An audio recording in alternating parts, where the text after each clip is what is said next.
right, Ken. All right. Well, it's really exciting to see so many people here. We're going on 100 now, and we have people from all five dioceses that are represented in the program: Diocese of Arizona, Diocese of Maryland, Diocese of Mississippi, Diocese of Northern California, and Diocese of Pennsylvania. So all the folks are here.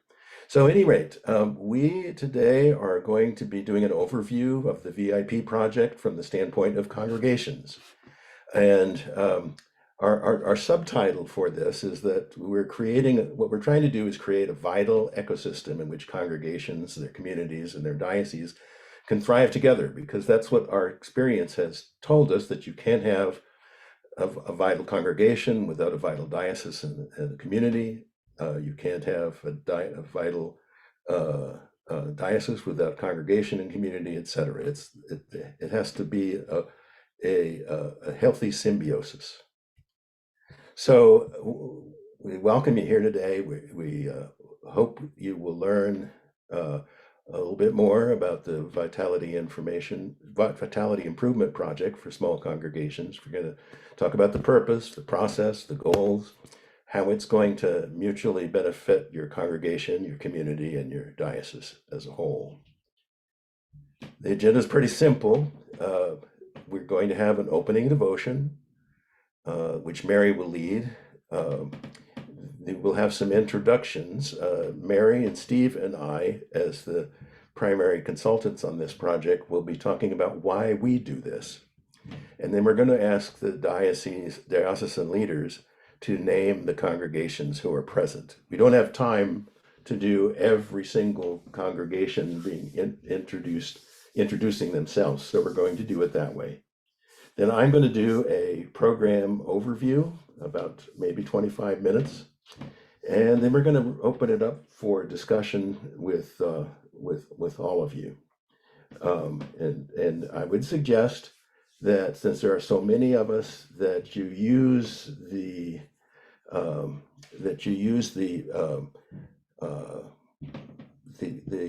use your chat, and there's a place where you can indicate that you're holding your hand up. Now, here he goes. So yeah, so it's in those three dots over at the side, and when it gets to that time, make sure you know how to put your hand up. In The challenge is that we're on more than three screens, so we may not see your hand up. It's Right. really more efficient if you just put it in the chat. One of us will be monitoring that the whole time. So we'll make sure you get your questions answered one way or another. All right. So there we go. You've got the overview what we're doing and where we're going. I'm going to turn it over to Mary now to do our opening devotion. I'm going to stop sharing for a minute. Right. Thanks, Ken. So one of the things that we hold as a important principle in this work, in all of our work, is spiritual grounding. And so we believe that spiritual practices are a vital component of this vitality work. So we like to model that for all of you as we spend our time together, and hope that you will take it back to your own settings. And so that could, look different in each setting, each congregation, but we hope that it will become the foundation for everything that we are about. So for today, I'm starting us off with reading from the 20th chapter of Matthew. Might sound familiar. You've probably heard it recently. After the Sabbath, as the first day of the week was dawning, Mary Magdalene and the other Mary went to see the tomb. And suddenly there was a great earthquake, for an angel of the Lord descended from heaven, came and rolled back the stone and sat on it. His appearance was like lightning, and his clothing white as snow. For fear of him, the guards shook and became like dead men. But the angel said to the women, "Do not be afraid, for I know that you are looking for Jesus who was crucified. He is not here, for he has been raised, as he said. Come, see the place where he lay. Then go quickly and tell his disciples, he has been raised from the dead, and indeed he is going ahead of you to Galilee. There you will see him. This is my message for you." So they left the tomb quickly with fear and great joy and ran to tell the disciples. As we continue in this Easter season, I think it's worth revisiting this Easter morning text. And we might wonder about what draws the women to the tomb in Matthew's gospel. In the other gospels, it says they go to anoint the body. They come with herbs. But Matthew doesn't say anything about that. The text doesn't say they go to mourn. They don't bring spices. So why did they go to see the tomb? In Matthew and the Margins by Warren Carter, we are offered this suggestion. Maybe, just maybe, they went because Jesus said he would be resurrected, and they believed him. Maybe they went to the tomb that morning because they expected to meet the resurrected Jesus. The text says that they were afraid. It doesn't say they were surprised. You know, it was a woman who understood that Jesus would die and anointed him for his burial in Bethany. It was women who stood vigil at the cross while the disciples fled. And it was these women who returned to the tomb, perhaps expectantly, knowing that the story would not end there. Carter writes, "These women have followed Jesus from Galilee.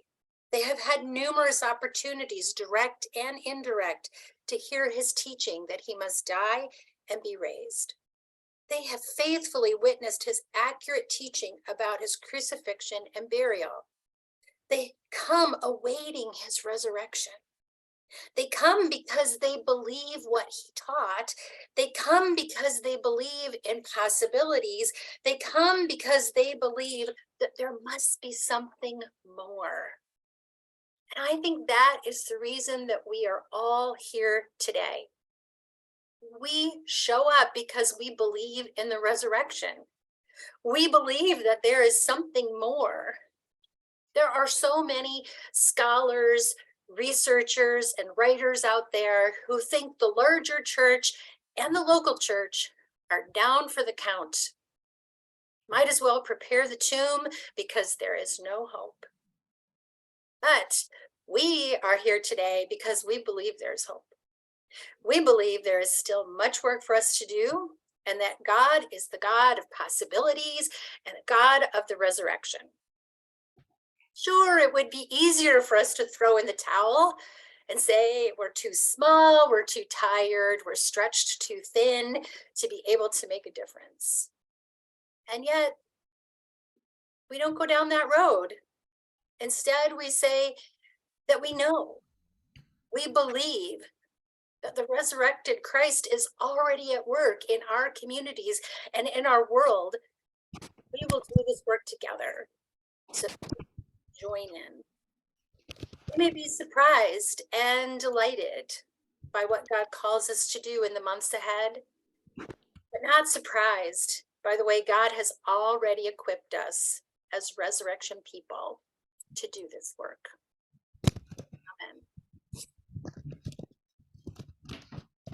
Amen.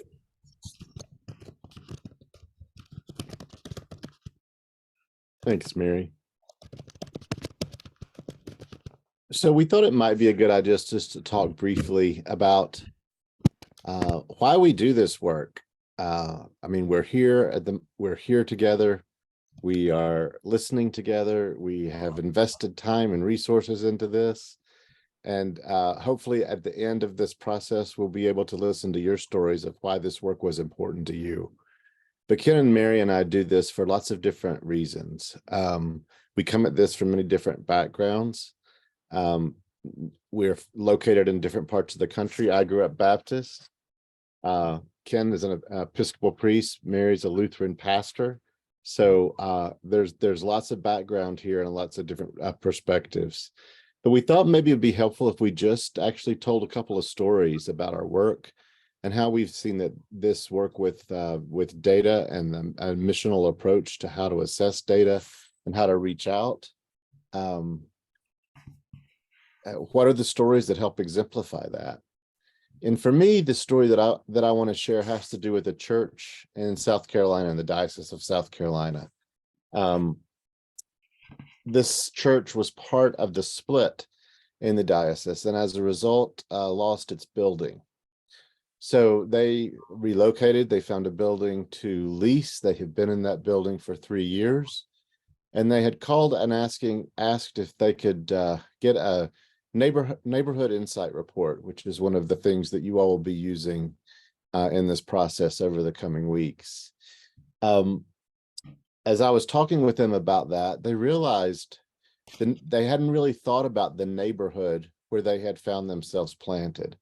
They went looking for a building, and they found a building that was a good resource, but they hadn't taken the time really to think about what are the assets and the gifts, as well as the opportunities for ministry in the neighborhood where they find themselves. And originally they were looking at what was there, but they were also very keen on the fact that they weren't going to be in that neighborhood for long. So this was kind of like a while we're here kind of thing. While we're here at this location, what is it we need to be about? But we don't think we're going to be here very long. So but the more over the course of a couple of conversations, the more we dug into the data, the more opportunity they realized. And they began asking themselves, what if this is the neighborhood where we've actually been called? There were people who were worried about the homeless population, the number of unhoused people who were around the church. They had traditionally been in a neighborhood before the split where that was not an issue, and that was something they had not yet figured out how to address and how to accompany the unhoused population. So that became an invitation out of the conversations. They also realized that there were any number of interfaith partners around them, and before they had been isolated on a street with tall oaks around people who looked just like them and who worshiped just like them. And so as they began to kind of dig in and take the onion peels off, they began to awaken to the possibility that perhaps they were exactly where they were supposed to be, and that they needed to think less about where to relocate and how to plant themselves here for the sake of these neighbors. And so for me, one of the reasons that I do this is because of those wake-up calls, those things that when we begin to look around and actually listen and pay attention to what's around us, we begin to see new possibilities that we had not yet considered. Mary, I'll let you proceed next. All right, thanks, Steve. So yeah, my name is Mary Francis, and like Steve, I'm one of the senior consultants here at PVIT. And I do come from the Lutheran tribe, although I count you all as my brothers and sisters in Christ. And I served in 3 congregations, a small congregation, kind of a medium-sized, and was on staff at a large congregation. And I spent 7 years working at the church-wide offices for the ELCA. And when I went to work at the ELCA, people would say to me, now you can really be about changing the church, like, because you're on the inside. Yeah, no, you can't do that. So I did learn after 7 years of working there that it was really hard to have impact at the local level, and also to have impact at the national level. And now, as a consultant, I feel like I have much more direct impact, coaching leaders and working with congregations. I just completed a 2-year project with 5 congregations in Minnesota, where we did the really unsexy work of looking at organizational structures and things like your constitution and how does that support your ministry or hold you back from your ministry. And amazing things came out of that. Like a church that just didn't have a clear sense of their vision now has 2 tiny homes parked in their parking lot. And they are looking at being part of a larger community called Sacred Settlements and have clarified their vision to understand that God's calling them to serve and be a part of this community. At the beginning of the process, all the congregations took the congregational vitality assessment, which all of you will do. And then at the end, everyone took it again. And we saw every single measure go up. So whether it was about leadership or a sense of vitality or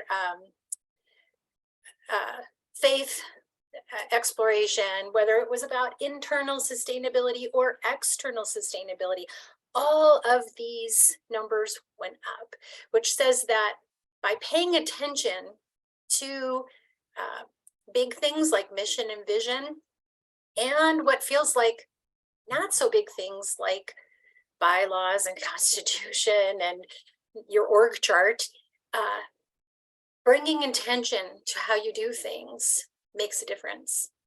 And so we're not going to be looking at your constitutions in this piece of work that we're going to do together, but we are bringing intention.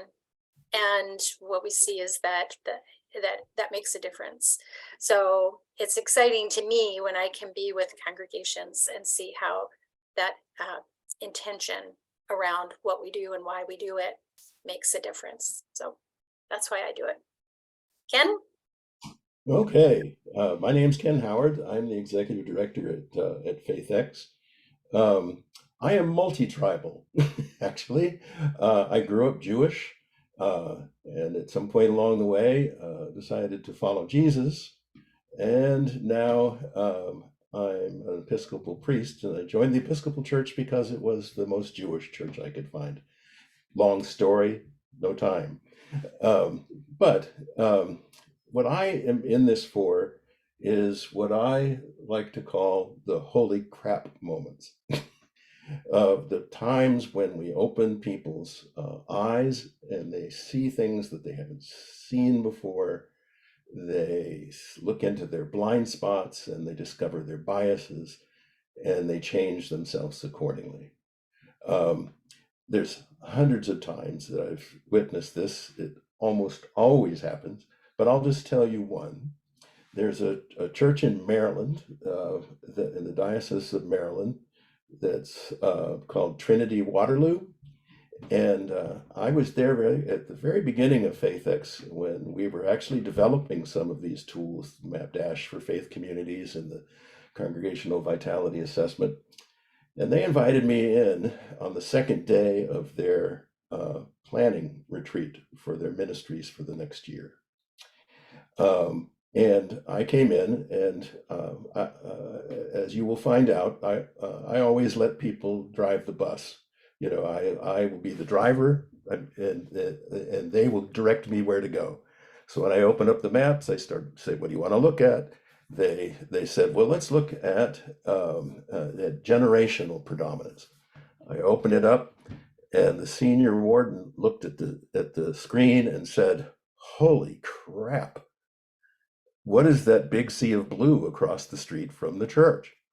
And I just said to him, "Well, you can read the legend as well as me. Take a look." And he says, "Millennials, a huge sea of millennials across the street from the church." I said, "Click on it so I can find out how many." He clicked on it and he said, "Holy crap, 1,000 millennials across the street from the church. How come we don't see them?" Which was the real question. And we talked about that, and we talked about the fact that, you know, we tend to go with the people we know, the places that we are familiar with, and that you don't find the people that you're not used to seeing just by running into them. You have to decide to see them. You have to decide to go out and look for them. You can't learn about your communities by osmosis. You have to actually go out and do it, do some footwork. Now we show you a lot about your community on the Neighborhood Insights report with MapDash, but those are only for you to be able to make some hypotheses, to kind of get ready to go out there. And that means that one of the reasons that people often don't want to go out and spend some time in the community is they don't know what they're going to run into. So we can help you know what kind of people you're going to run into out there, so that you can think in advance about the questions that you want to ask, and the things you got to clarify, and the people you need to see, and the kind of places, businesses you want to visit. So we finished that, and I got an email later that day from the rector of that congregation, and she said, we actually developed our ministry plan on Friday, the first night of our retreat. After you left, we tore it up, it started over, and wrote a whole new ministry plan based on what we had looked into our blind spots and seen. That's the power.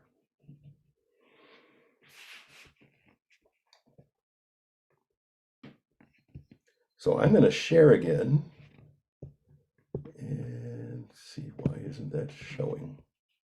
Here, let me bring it back up the correct way. There we go. So we have the let's see, before I share the screen again, let me ask the diocesan leaders to just introduce the congregations that are present, just by name.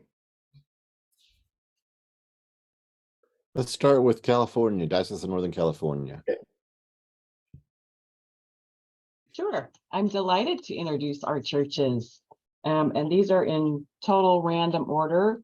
And let's see. That's our diocese. And these people are all in little dots somewhere on that map. So St. Paul's, Sacramento, St. Peter's, Red Bluff, Good Shepherd, Cloverdale, St. Luke's, Woodland, Grace, Fairfield, St. Clement's, Rancho Cordova, Christ the King, Quincy, St. Luke's, Calistoga, and St. George's, Carmichael. Welcome, welcome all of you. Yeah. How about Mississippi now? Greetings, everybody.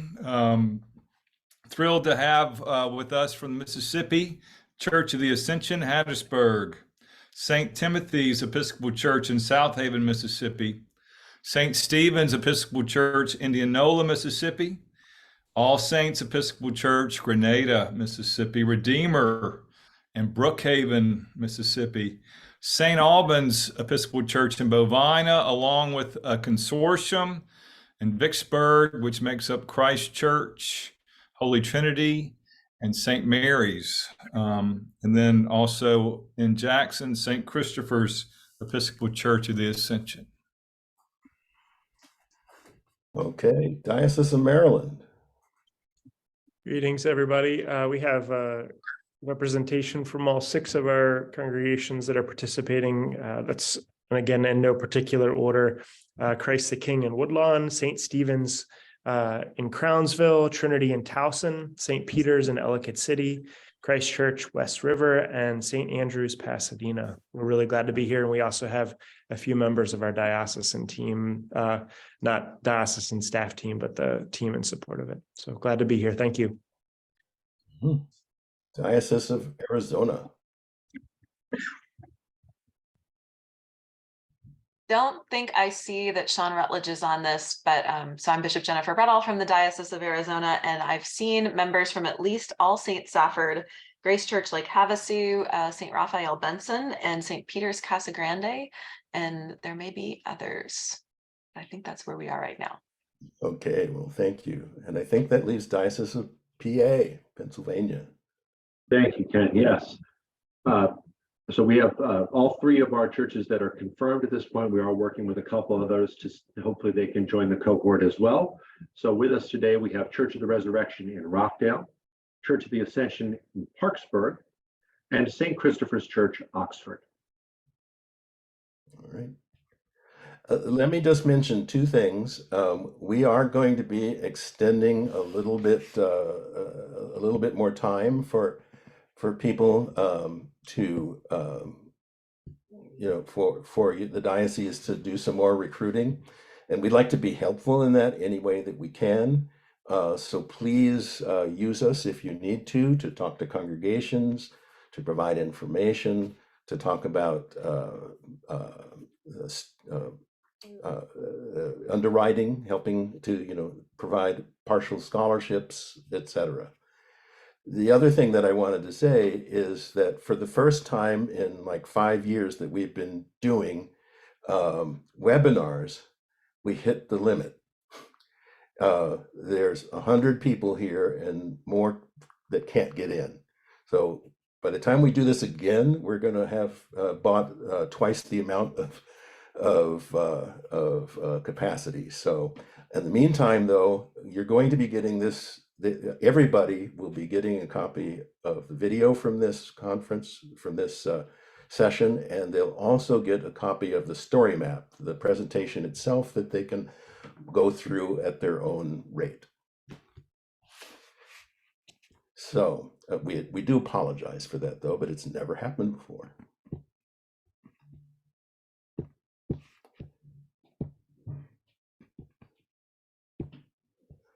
Okay, so what are we going to try and do today? So our goal in this whole program is in the VIP program is to create a vital and sustainable ecosystem in which congregations, their vitalities, and their dioceses can survive and thrive together.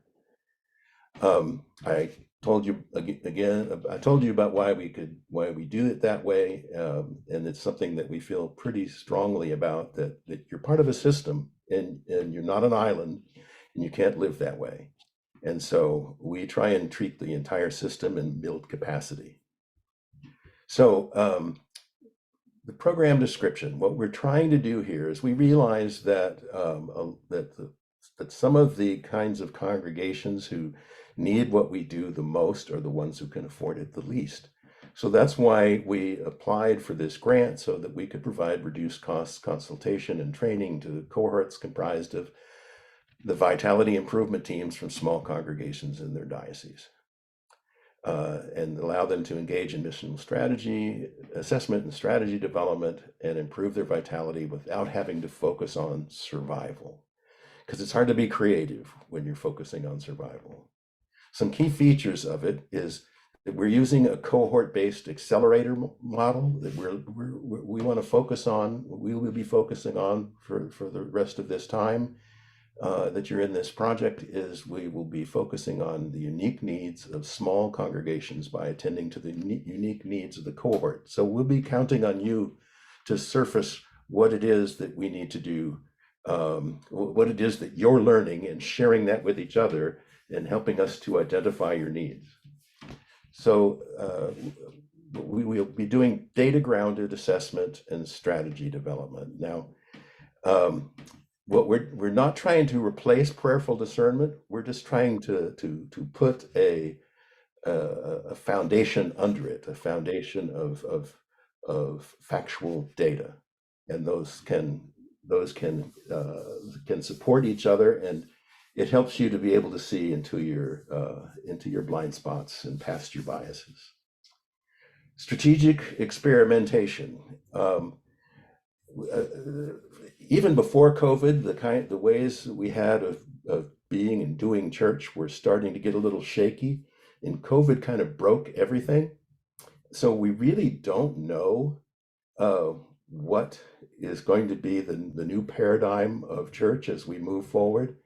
And so we have to be willing to experiment, but just experimenting by itself, throwing spaghetti against the wall, doesn't cut it. So we need to do that in service of a vision and a mission. And so it's really important for us to work with you to clarify your vision and mission.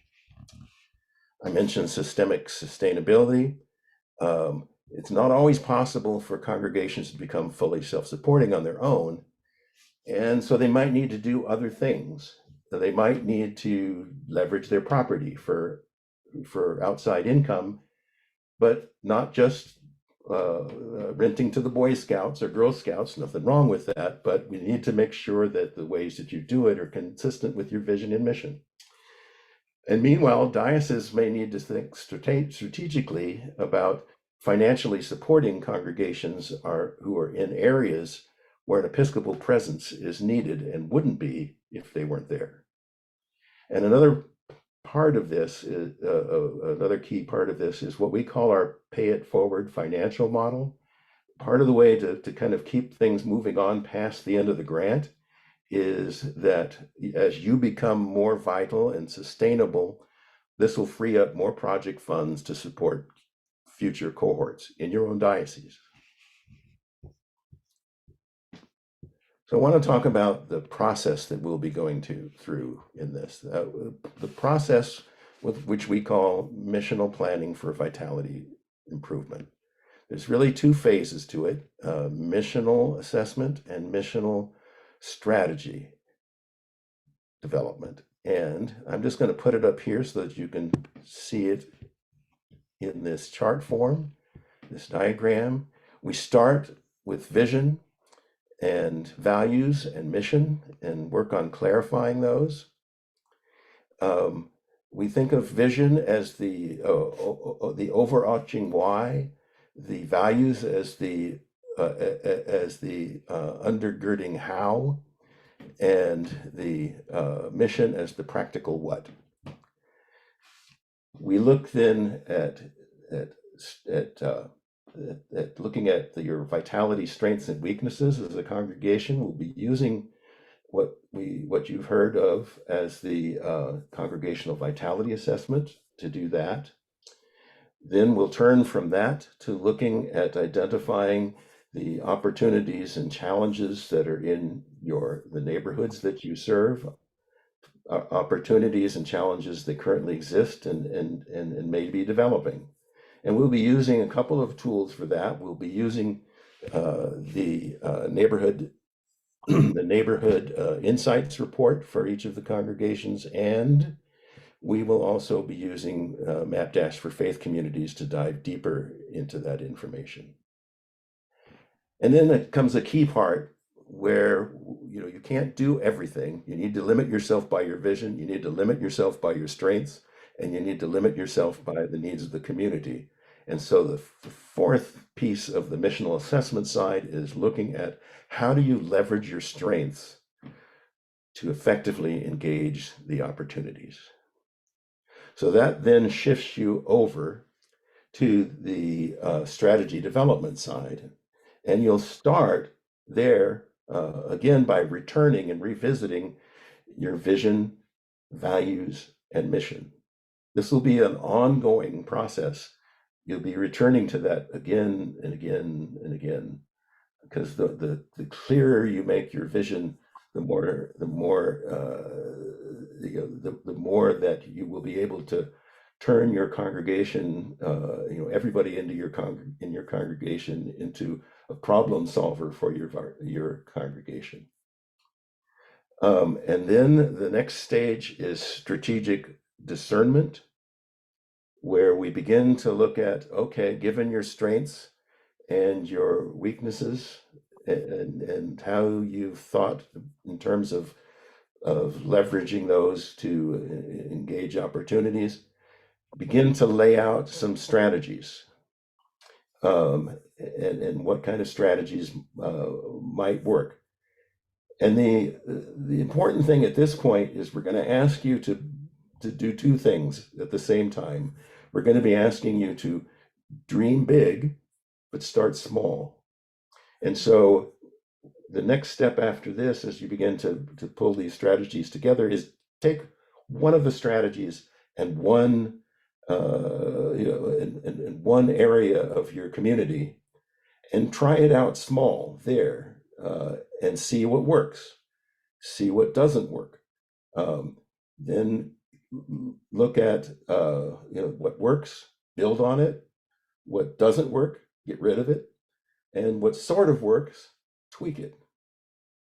And then once you do that, then you'll be moving into a full implementation of your strategy. But even then, you'll still be learning, and you'll still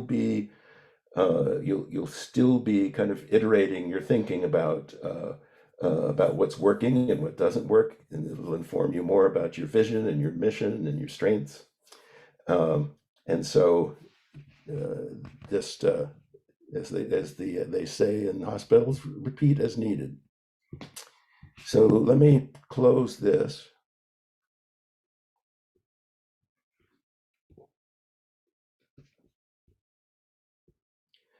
So people have often asked about support. There's levels of support in all of this. I mentioned before that we're trying to develop capacity. So your diocesan team is going to be your first line of support. We're going to be training them and coaching them to be able to support you. We're not invested in trying to make ourselves an ongoing attachment to your diocese. When we leave in 3 years, we want to leave behind a well-functioning system. So what's next? So let's look at the timeline.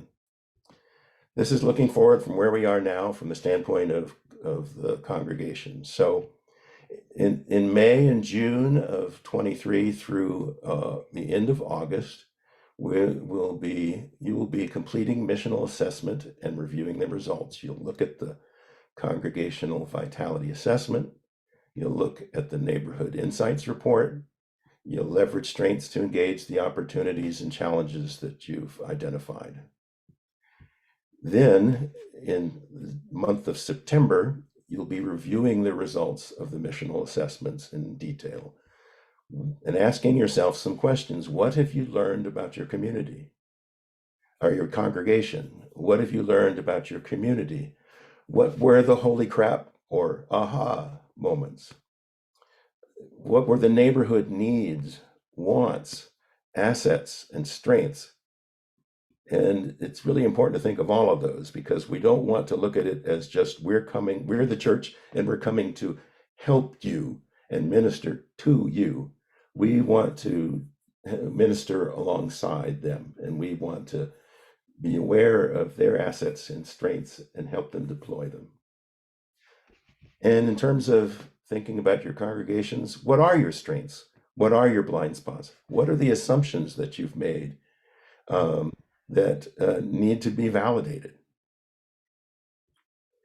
So then from there through the end of 2023, we're going to be working on relationship development. We'll start by developing a 90-day micro strategy for relationship development. It could be a variety of things like front porch conversations with parishioners and neighbors, strategic neighborhood walkabouts. I mean strategic, meaning you just don't walk around the neighborhood around the church, but based on what you've learned about the people who are in your community and the ones that currently aren't at the table, where are they? Go walk in those neighborhoods. Meet with gatekeepers, meet with key organizations, meet with people who are already partner organizations with you, other congregations, other service organization. And again, think assets, individuals and institutions, not just the needs. So then we'll get into 2024. And for the first 4 months, you'll be reviewing your vision, exploring strategies, and conducting a pilot test. So you take another look at your vision and your values and your mission and clarify them even more, focus them even more, then develop a 90-day micro strategy to experiment and test some of the strategies you've identified. Then in May, you're going to review the 90-day micro strategy and the experimentation that you've done and ask yourselves what strategies were effective and tailor those even more specifically to the needs that you're discovering while you're there, while you're implementing. What strategies were partially effective? Tweak those. And what strategies were ineffective, and toss them. It's going to be what some people would call a rapid iterative approach. I like to call it a rapid iteration prototyping, because that stands for the initials of that are RIP, and it reminds us that it's a good idea to let bad ideas die. So then June through August of 24, you're going to be developing a full scope experiment and strategy.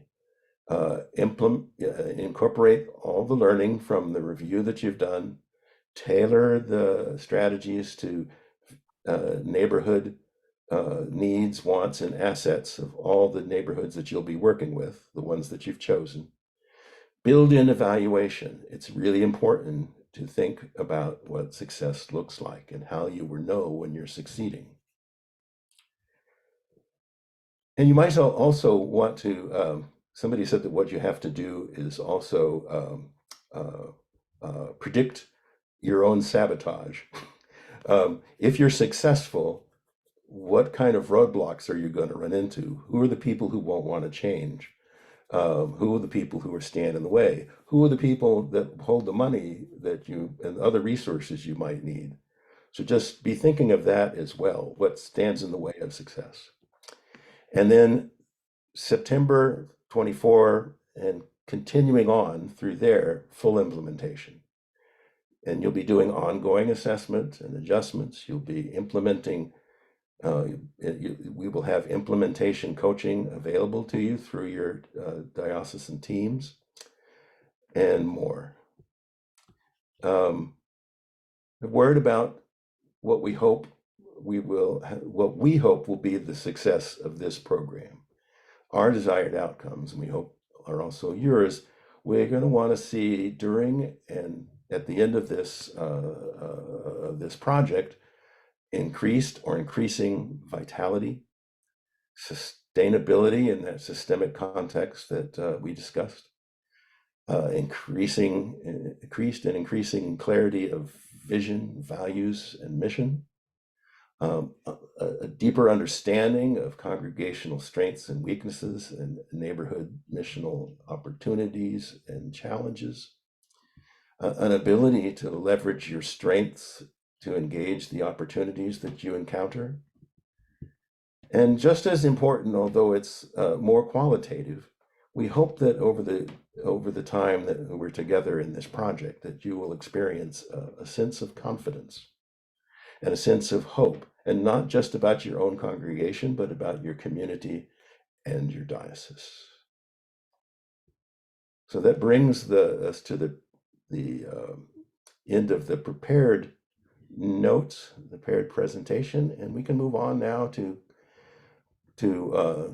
questions and answers and discussions, and I will stop sharing.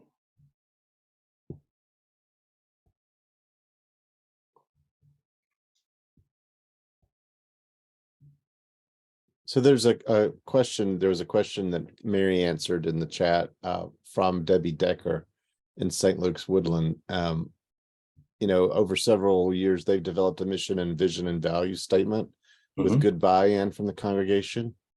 And what do you do with that, basically? And Mary had responded, there's no need for a wholesale rewrite. If there isn't, then we wouldn't recommend it. So we're not trying to fix what's broken. Working. No. We're not trying to fix what's not broken. Right, what's working. We're not trying to fix what's working. Exactly. And Derek says the phrase "leveraging strengths to engage opportunities and challenges" feels a little too vague. So can you unpack that a little bit? Yeah, sure. I noticed that too as it popped up. I was kind of filing by title as we went through that, And so basically what we're saying is, God is speaking through you through this data, and we're asking, there's a lot of things that God can teach you through this process, about your own strengths as a congregation, your own weakness as a congregation. We know that not all congregations are the same. We know that all congregations have their own kind of charism, calling, and we know from experience that we learn about what God is calling us to do and continue to refine it based on the people who show up on a Sunday, the people who don't show up, the people who leave, the people we run into, out in the community. All of those things we learn from. And what we're trying to say is, when you begin to look at things out in the community that need, that are either opportunities that you see that the community could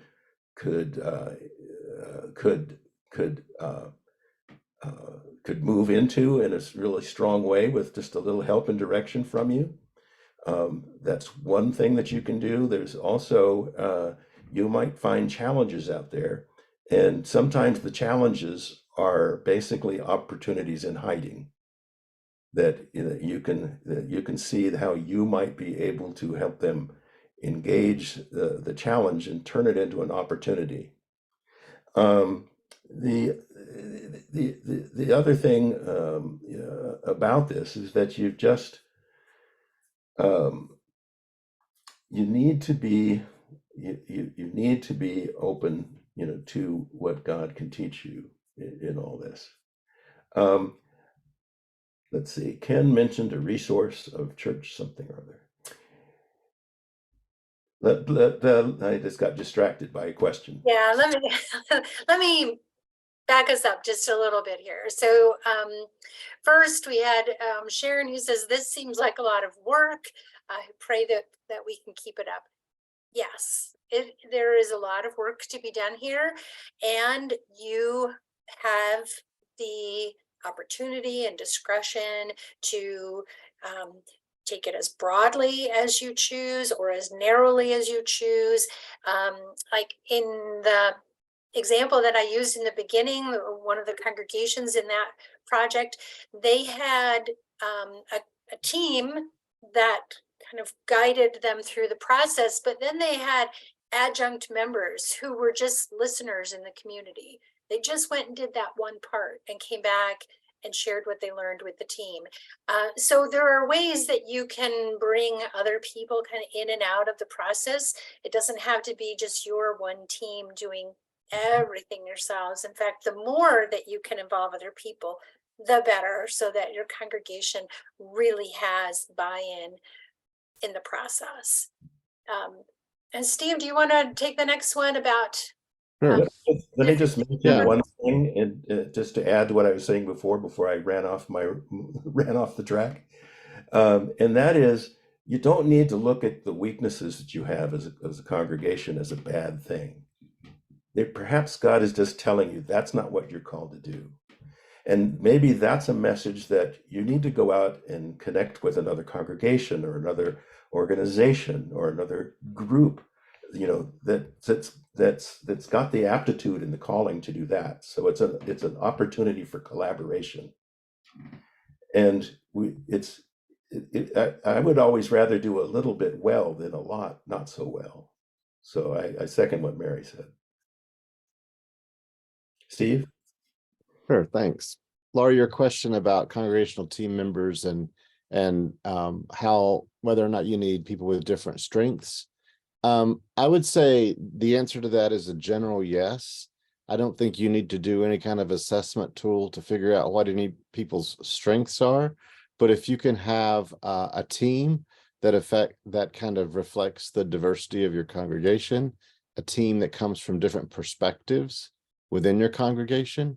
So from my perspective, the gifts and the strengths are maybe they are important, but maybe trying to have a team that reflects your congregation is maybe more important, so that you have a variety of perspectives on your team. The strengths will probably balance out. I kind of think of this as like a potluck, when you show up and all of a sudden all the food is there, but nobody really planned it. So to think about that loosely, but to think more a little bit about how you form the team in relationship to your congregation. So let me take these next couple here. The resource that Ken mentioned, the larger resource is called MapDash for Faith Communities, and that is a dashboard that each diocese has their own dashboard and access to it through your team lead on the diocesan team and others on the team. Through that, you can produce the Neighborhood Insight Report, which is a 2-page infographic report that has over 40 different data points about your community. And that all comes to us through a data clearinghouse called Esri. And what you'll have at your fingertips is access to thousands of map layers and data points and that sort of thing. So Esri gathers all of that from millions of different sources, from Homeland Security and credit card companies and the census and Social Security Administration, just all sorts of things. It's fascinating and a little bit scary how much these clearinghouses can find out about you. So we have trained your teams on how to use this tool, and we'll continue to walk alongside them as they do so. The other concern that Mary Elliott named here about the foundational work being done in the summer, actually both of the pieces that we named for the summer are fairly light work. The congregational vitality assessment is everyone can take it independently. Once it's initiated by your team leader, the diocesan team leader, you have 2 weeks to take it. And you need a representative sample from your congregation up to about 25 people. So you can work to get folks to take that on your schedule. So if it makes sense to start it next week, if it makes sense to start it later in the summer, you can figure out what that 2-week window is good for you. And then the initial glance at that Neighborhood Insight Report can be done in an hour or two. So sitting down with your diocesan VIP team and going through the data is not a big haul.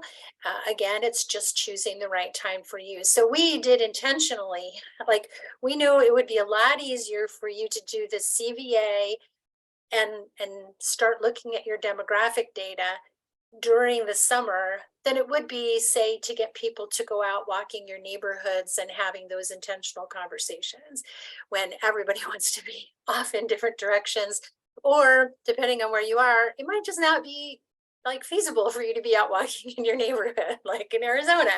Yes, so I'm thinking about you, Bishop. So we did plan that on purpose. And then if you notice, next summer is review and revision of your strategy.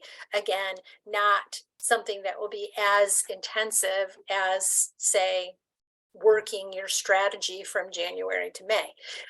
So we did try and understand that we know fewer people are around in the summer, that sort of thing.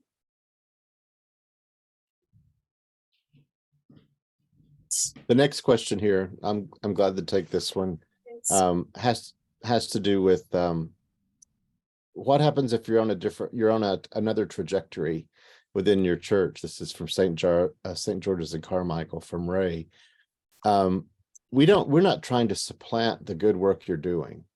So if you're on a trajectory of things and they're working for you and you're finding traction there, our hope is that what we're doing informs that, and that what you're doing already informs the work of this project.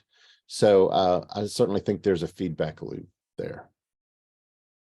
I would almost be better for there to be, to not assume there's a feedback loop, but to build one in so that the things that are working at your church are informing one another.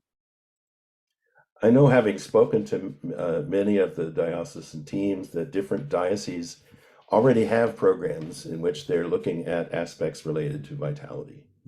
Um, Diocese of Maryland has a College for Congregational Development. The Diocese of Pennsylvania already has a program that they're working with, and we don't want you to do this instead of, or in opposition to, or next to. We want you we want to be able to have you integrate it into what you're doing so that it supports the programs that you're doing. So there's a comment about the timing of our meetings, which we are aware of and sensitive to.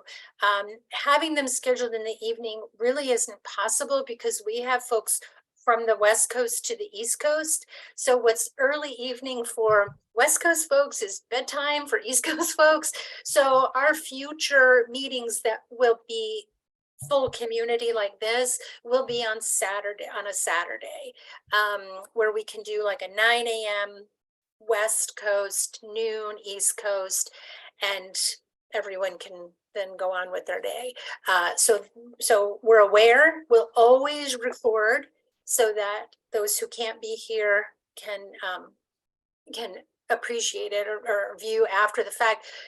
It's just not ever going to be possible to find a time that works for everyone, but we do feel that the Saturday option is going to be better for more than this weekday time, and certainly better than an evening time. There's a question here about programming for congregations that exist in business districts, not residential. Ken, do you want to jump on that? Yeah, sure. When you see the first neighborhood insights report, you will notice that we provide you two-page reports, really. One is for the 5-minute drive time around your church, and we view that as your ministry area or missional area. And then the 15-minute drive time analysis, which represents what we call your membership area. And all of this is based on research, which says, for example, that around 70% of your congregation will come from within 15 minutes in most cases. It's what happens after that that's really different. So yeah, I mean, you oftentimes the kinds of ministries you do in the membership area are different from the ones that you do in the ministry area. And we call the ministry area by that name because that 5-minute drive time area around you is going to be the area which you have the least competition from other congregations, and you will have the most influence on those people and therefore the most responsibility for them. So you will have to have a bifurcated approach. I mean, some of those people in the business district are going to be the people you're ministering to, but you'll also be drawing people from from miles away as well. Does that help? Everyone's approach will be unique based on where you are, and that's the good thing about this is that while we have a framework, everything can be modified.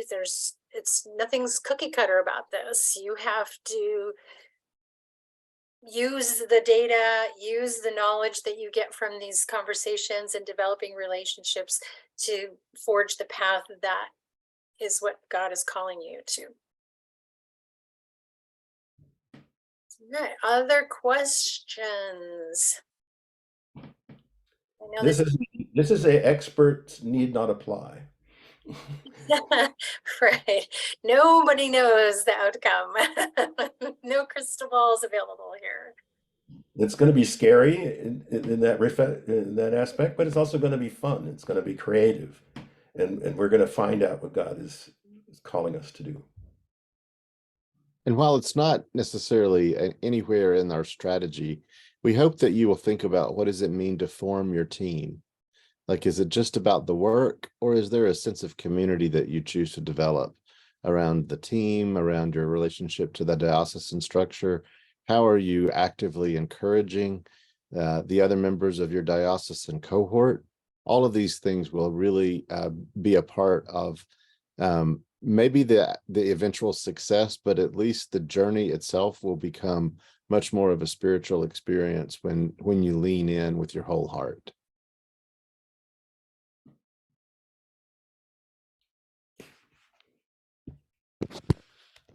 So for those who missed it, I don't know how you have, but because we've said it multiple times, it's been in the chat. There is a recording. We are recording this conversation right now. This whole time has been recorded. You will get the video and the story map presentation that Ken shared will also be sent to you in a separate file from the recording. So you'll see it on the recording. You'll have access to it yourself. So we will share it with your diocesan team leaders, and they'll send it out to each congregation. So anyone who wants it will have it. We always record, so because we know somebody will miss. It's okay.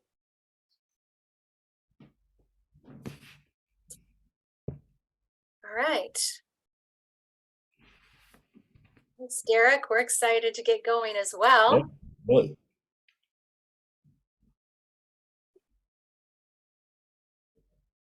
All right.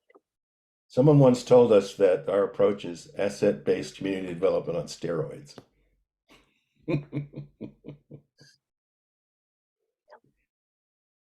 right. Well, that's the end of our formal presentation time. Ken, do you want to maybe throw the resource list up on the screen? Yes, I will. That'd be great. So Ken is working with the Diocese of Maryland. I am working with the Diocese of Mississippi and Pennsylvania, and Steve is working with Northern California and Arizona. We are always available, but prefer that you first, if you have a question, reach out to your diocesan team leader and or team members, and they can get a hold of us if you need us to come in or answer any questions. But we are certainly available to you to help get this process moving and to help you along the way. That is the whole point of this, right? So go ahead, Ken. But we do have a list of links and emails and resources. Again, this will be part of the file that you get after this meeting. So if you're looking for how to get a hold of anybody, it's all there. And these are all live links, so it'll take you directly to where you want to go. So just scroll to the end of the story map presentation, and there you will find it. Yeah, we're not seeing it, Ken. You're not? Hang on a second. Oh, I see. My bad. Must share screen first. Yes. Ah. Okay, there you go. While you will get this recording, feel free to make a screenshot of this. Mhm.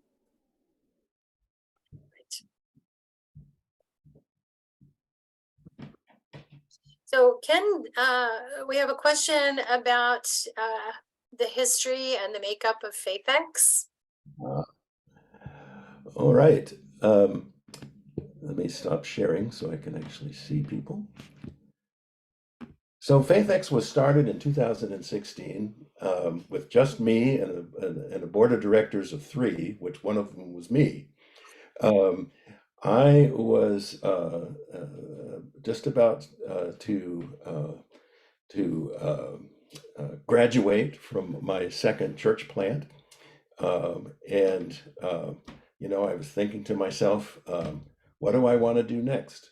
You know, and I said, well, you know, I could start another church. That's what people typically do on these. But then I'd have to train another bishop, and I'd you know, have to train another standing committee and everything else. So I decided, you know, that wasn't really what I wanted to do. Some people go on and try and be a bishop after that, and I didn't want to do that either. And I decided to claim my vocational calling. The funny thing is, on the way to seminary, when I spoke to our commission on ministry, they asked me what I wanted to do, and I said, I want to be bivocational.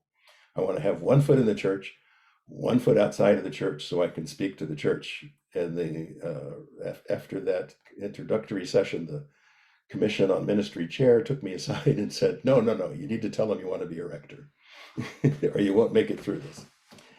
So 30 years later, I claimed or 25 years later, I claimed my bivocationality. Part of this was also because of what I was seeing in the data. As a church planter, you live and die on data about yourself, your congregation, and you know, and the community around you. And I tried to get a hold of everything that I could about that, but it all seemed to have a little bit lacking. You know, most of what we could find was, some of it was out of date, most of it was on PDF format rather than live, and a number of other things like that. And some of it was just, there was just too much data to sort through. So I happened to run into a mutual friend introduced me to the head of a data company in Baltimore, called Data Story. You know, a priest and a data geek walk into a bar, and we started actually geeking out with each other. Except it wasn't in a bar; it was his office. But we, you know, he was a Christian who wanted to take some of what he was doing with you know, with hospitals and real estate and economic development and do something that really reflected his faith. I was looking and saying, oh my gosh, the church really needs to be as smart as these people in hospitals and real estate, and be able to, you know, be, you know, gentle as doves and wise as serpents, as it says. And so, since what we needed wasn't there, we decided that we would develop it. And so that's how Map Dash for Faith Communities came about. That's how the Neighborhood Insights Report and the Congregational Vitality Assessment all came into play. And we made a commitment early on that everything that we would do would be based in research and actual data. And so we won't do anything that we can't ground in that. It was a slow start. We learned a lot along the way. We grew, and the board expanded to be a much more larger and representative board. We've added, then we added Mary and Steve to have some, you know, diversity, you know, in our staff, and we continue to bring people on who have you know, who are, you know, to increasingly diversify our staff as adjunct consultants. And we rely a lot on partnerships with other organizations, and you'll probably see some of those, you know, have some of those working with you. If you identify a specific need, we have trusted organizations that we can bring in to work with you. So that's, in a nutshell, about how FaithX came about and was organized. Oh, and we are in, it's not just, it's not just the Episcopal Church. You know, we're in the Episcopal Church, the Lutheran Church, the Presbyterian Church, and some non-denominational churches and so on. The Methodists have been busy lately, so we haven't been able to break in there. But we're definitely multi-denominational and multi-faith in our outlook. So the data that's collected, I'm guessing, Steve, that you mean through the congregational vitality assessment, because that's really where we are actually collecting data. It is, first of all, that's all anonymous, but it is used to continue the research. So we, learn if we're asking the right questions on that form, on that tool, but also what does it tell us about the trends in the church today? And the CVA is often the one that people are wary about the most, because they're filling these out as individuals and they wonder what's going to happen with that.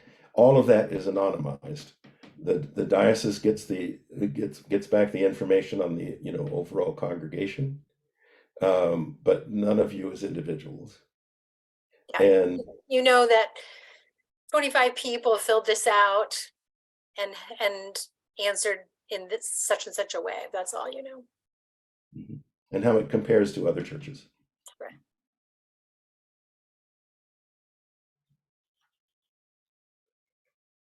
You're welcome, Steve. All right, well, we're not going to hold you all here just because we said we would take more time. We're always happy to give time back to you. You'll learn that about us. We tend to block out more time than we think we would need, and then give it back at the end if we don't need it. But we would hate to run over, right? That's the bad side of it. So we instead want to be seen as, look how efficient we are. You can have some time back. If you have another question, we'll hang out here for a few minutes. But you're welcome to take advantage of that time and head out if that works better for your day. We thank you so much for coming today. Look forward to working with you in the months and years ahead and seeing what God has in store. Have a great day. Julie, did you have your hand up? Just one last. I just wanted to ask the Northern California people to notice my note in the chat. If you are a member of a participating church, please send me your team or let me know if you need help building your team. That's all. All right, thanks, Julie. And if all of you leaders would provide us at FaithX with the names and contact information of the congregational teams, we'd appreciate it, just so we can get information out to you more quickly. I'll email you requests for that. You're welcome, everyone. Thanks. Take care. Thank you for being here.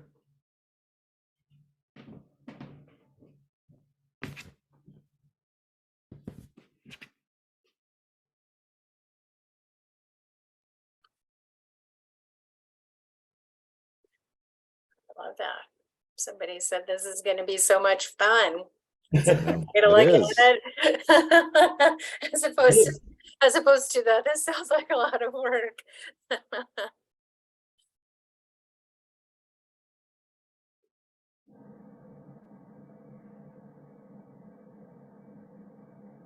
One congregation once said to me that this is the hardest work we've ever loved.